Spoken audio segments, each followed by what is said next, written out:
A big hello and a warm welcome to all of you amazing and beautiful people out there. Welcome to my channel. In this particular session, I would be talking about an energy of a person. So there are two people actually that I'm reading for. One is the listener and one is the other person. And the listeners can be many because this is an energy that is being experienced by a lot of people. And at the same time, the person that I'm talking about, this person is also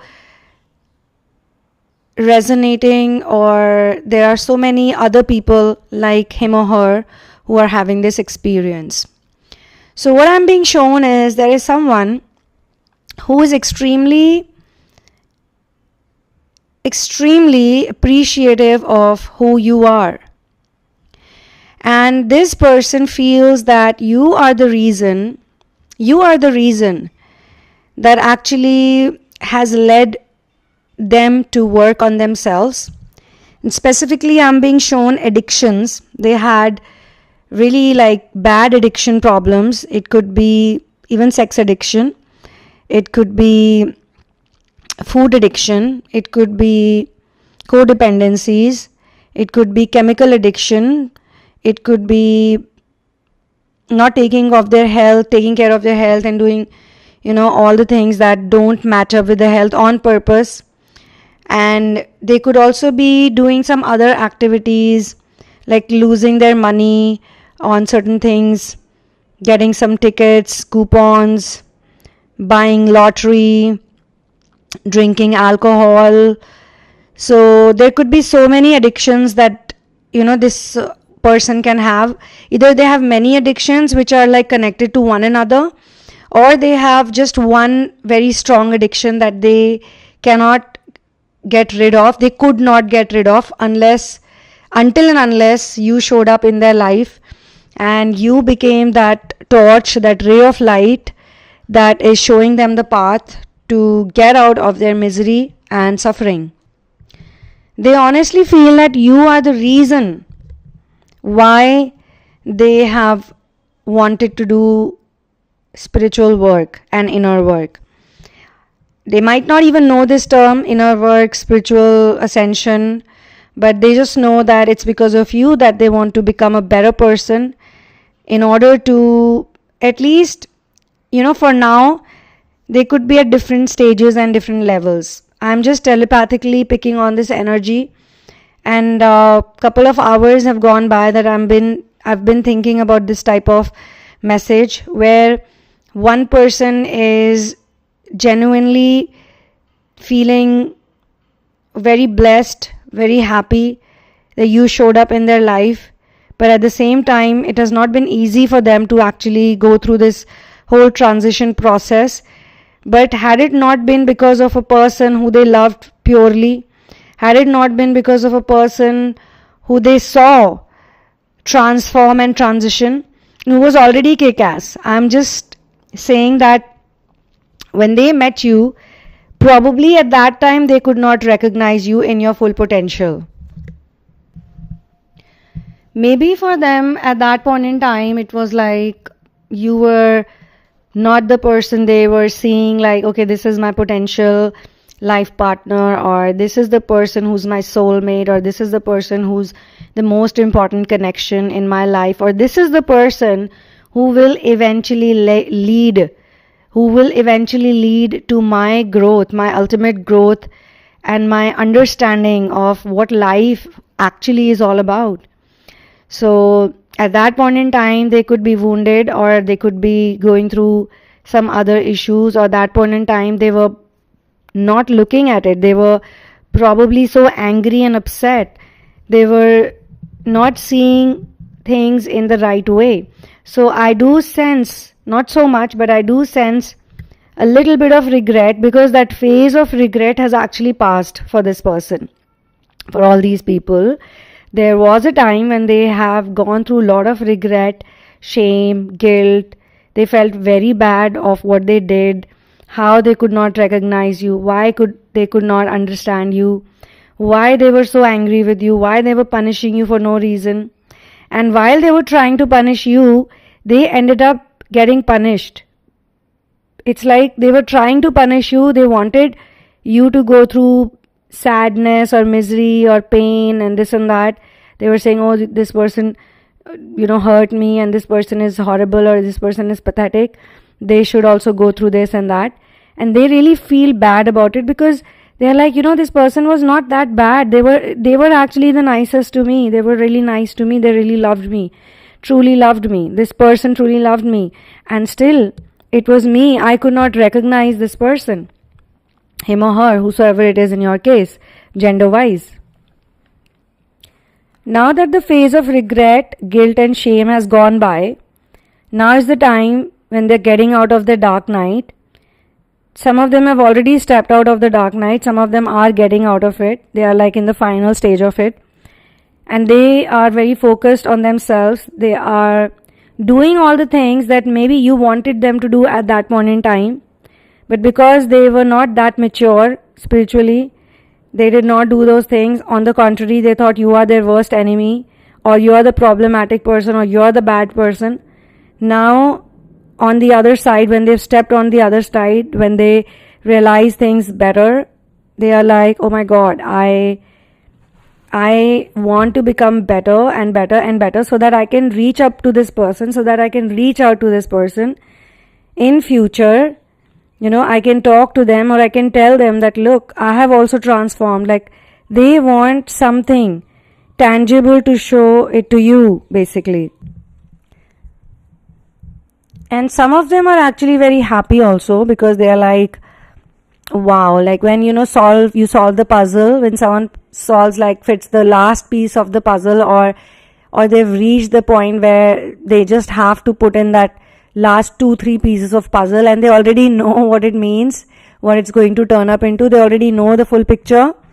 So this person like knows the full picture now, and he or she is thinking like, wow, I wish at that point in time I could have figured it out, then none of this would have happened. And that thought is still there, but at the same time they're also happy. Like, for example, you have a pain, okay? You have a lot of pain in the body, in the stomach.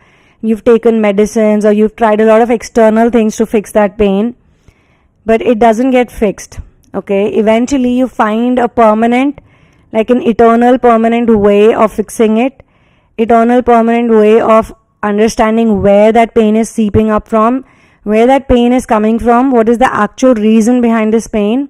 You heal that, you fix that, and you feel like a very different person from there on. From that point onwards, you feel like a very light and relaxed person. Your confidence is back, you're happy, you're sorted out, you're connected with yourself. And then you realize that all this pain and all this confusion was actually good for me. Had I not gone through it, had I not figured it out, it would not have really changed my perspective, and it would not have given me this control and power back. Like when you give control to other people, when you give your power to other people, how do you feel? It's like they are going to decide whether you're nice or not. They are going to approve whether you're nice or not. They're going to give you the validation, and they may not even be up to the mark. They may not even be that good. They may not even be that amazing. But you're giving them the control of your life. So when you get that control back, that's the time you're like, wow, now this pain makes sense. Now I understand that this pain was actually trying to get my attention. This pain was actually trying to tell me that, hey, look at me. I need to be fixed. I need to be healed. And the person who was pointing at that, like, they feel that you were the one who was pointing continuously, constantly, as much as you could. When you were around them, you were like, okay, this is it. You got to work on this. This is where your wound is. Put the medicine. There's like stuff in there. You need to squeeze it out. I know it's going to hurt. But I'm going to be there for you. I'll watch you. But they're like, no, you want to hurt me. You're a bad person. When a mother is trying to give bath to her child, maybe the son or the daughter went out, played in the mud, got all dirty, all the clothes are dirty. So mother is like, okay, child, come here. I'll take you to the washroom and I'll give you a nice bath, and all your dirt, I'll remove it. But the child goes like, no, mommy, no, I don't want to take a bath. He cries and he cries and he cries and he goes like, no, he or she, okay? So the mother is doing something good for the child. But from the child's perspective, child doesn't want to take a bath. He doesn't like to get cleaned up, wants to remain dirty. Right? So this is the scenario over here, that you were trying to help this person out with all of your understanding and knowledge. Now maybe at that point in time, you also had certain wounds. You also had wounds of the past. Maybe there were wounds of trauma, abuse. So that confidence was not 100%. Like even though you knew that, yeah, I'm right about it. I know this is the problem. I know this is the thing. But you were not so confident to, like when they would come and attack at you, or they would come and tell you, you don't know nothing, you're this, you're that. Instead of saying, okay, fine, go away, leave me alone. You want to try it out? Okay, try it out. You don't believe me? Okay, I challenge you. That confidence, when a person doesn't have, then the other person is also like, okay, I'm not sure about it. Because we always attract the situations that we are within. Our energy will create the reality outside. And that's why I don't believe in this word called conscious manifestation, because if the whole world starts consciously manifesting everything, this world would be destroyed, very soon, because everybody will start manifesting stuff at their own level of understanding, which I don't think everybody is that spiritually mature to actually manifest what is best for everyone. And that's the reason why God is like, source is the smartest. Like you can't deceive source, you can't deceive universe. Why? Because they know it. They know that people will manifest things that will not be good for them. So that's why they have this really cool science, because of which you always attract whatever life you attract. 95% of it is coming from your subconscious reality. Conscious mind, conscious reality is only 5%. So instead of working on the part which is only 5%, which is what most people do, they work on that 5% and they forget about the 95%. That's why they don't do inner work. Some of the people I have noticed, not on my channel, because my channel may not have, like I would say, millions of people here, but on my channel there are very genuine people and people who are in the surrender process, and that's why they want to know about metaphysics. That's why they want to know about inner work. That's why they care about all these channelings that are very deep into the actual stuff, the stuff that allows people to be in the space where you take responsibility for your own life. You don't go out blaming the world. You think like, okay, I want to do this work. A lot of my therapy students, when I ask them like, why do you want to be in therapy? Why do you want to do inner work? Or why do you want a personal session? They tell me that because I want to fix myself, because I want to change, because I want to be a happy person, because I want to be relaxed and relieved. I don't know about the outside world, but it's me who I want to work on. I don't want to work on other people. I've tried that out. It doesn't work. So people with practical experience usually end up over here to this content. And that's the grace of God, actually. That's the biggest grace of God on all of these people. Because they don't want to just listen to only like good things and, this prediction, that prediction. They care more about things that actually are real. So here also I've noticed like this person, when I was reading about this person, I felt that both these people, the one who I'm reading for and the one that I'm reading, both of them really have genuine love for each other. Now they may have been in romantic connection also long time back, or they may have been, in some setup, but even at that time they knew that I love this person. They knew they loved this person because they could tolerate this person so much, and till today, if they have to think about this relationship, if they have to go back in time, they actually feel shocked like, wow, I really tolerated this person. I must have been hugely in love with this person, and it could not have been simply just lust or, them manipulating me or, their wounds or my wounds. There was something, like there was probably, a red string that we were both holding. So despite all the fights, despite all the running, chasing, going, coming, despite all the differences, despite all the problems around the other people also, like, so there's not just one person that they were dealing with or you were dealing with. There were so many others around this person that you were also dealing with, right?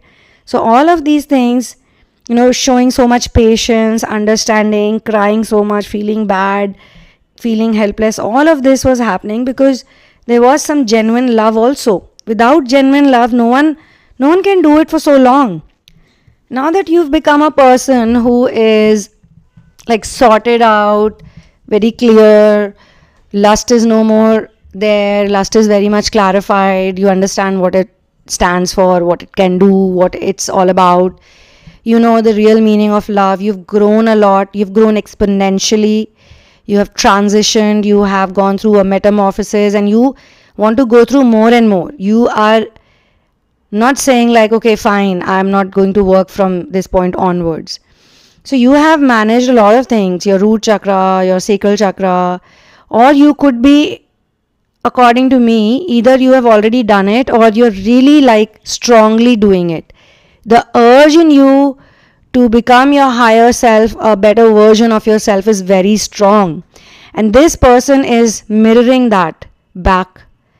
And maybe you know it. Like earlier when you were thinking about them, you were really angry and upset with them. You could not forgive them. You could not move on. Anything mean they said to you, you would really get irritated and triggered with it. Even when you're not talking to them, you would feel triggered by them.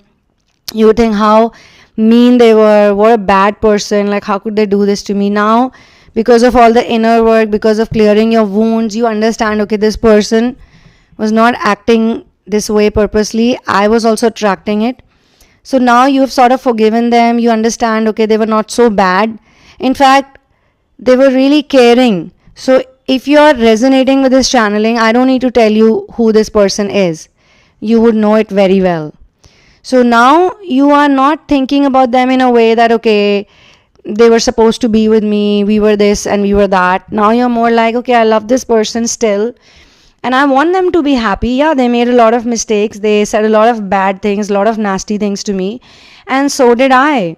I was also not always 100% nice to them. I also said a lot of things to them, and it's all right. It's like I forgive them and I wish them well. But at the same time, you could also be living your own life.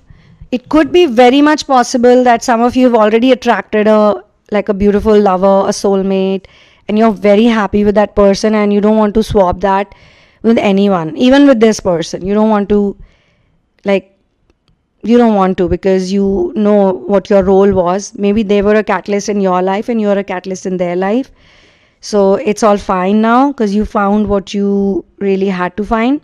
Or it could be that, they are like talking to you again after a long break and you're okay with it. For some of you, it could be that.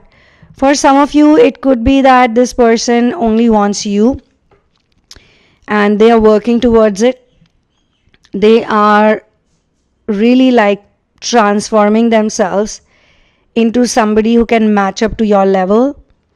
And for some of the people who are listening to this session, it could be also possible that you had like a public commitment with this person. You were either engaged to this person or you were dating this person, like you were boyfriend and girlfriend, or you were in a relationship, and you could even be married. But if it was marriage, then the separation would have been a bit different. Like I don't see divorce, or even if I see divorce, I don't see like you've separated properly where you don't talk or you don't meet. You are still in okay energies, but you can't be with each other. So whatever your scenario is, for different people it's different things. I can sense that both the people have forgiven each other, and if the other person was on the on the bad behavior, then they understand that they were in bad behavior, so they are also guilty about it, but they don't want to step up in front of you like they've done in the past. So in the runner chaser dynamic, usually the runners, when they come back, or usually when the chasers accept the runners, it's like without much change. Yes, they go through situations and they go through a separation, but they're so desperate to be with each other. They miss each other so much. They're still not that mature. They just want each other badly. So they just come back.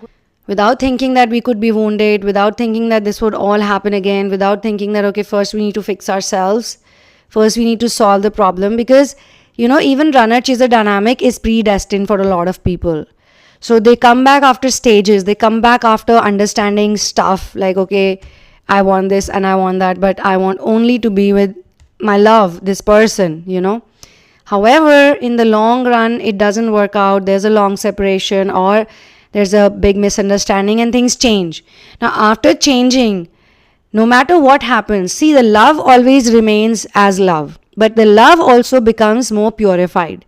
So whatever your situation would be, whether you become friends with each other, whether you are going to co-parent with each other, whether you're going to date each other again, whether you're going to get married again, or whether you would combine your mission work, like both of you have strong mission area and you're very happy with each other, you're very proud of each other, but you rather do your mission work than just be a romantic couple. So you both kind of merge it, or as I said, there is harmony and there's more than harmony, which is the next step is union. All right. So this is where I'll close this channeling session. Thank you so much for being here with me. For personal situations, you can check out the description box and you can write to me at thesunamoon@gmail.com. Once you're sure about what you want to do, what you want to go ahead with, kindly do not share your twin flame journey so far, whatever you've experienced, with me in advance. We will discuss it when we talk to each other in person. And other than that, I'm very proud of all the people who are doing inner work. And please put down your comments and please put down your questions, not just for me, but for the whole community, so that we all grow by leaps and bounds. I will see you soon in another one. One love and peace out, and Jai Shri Ram.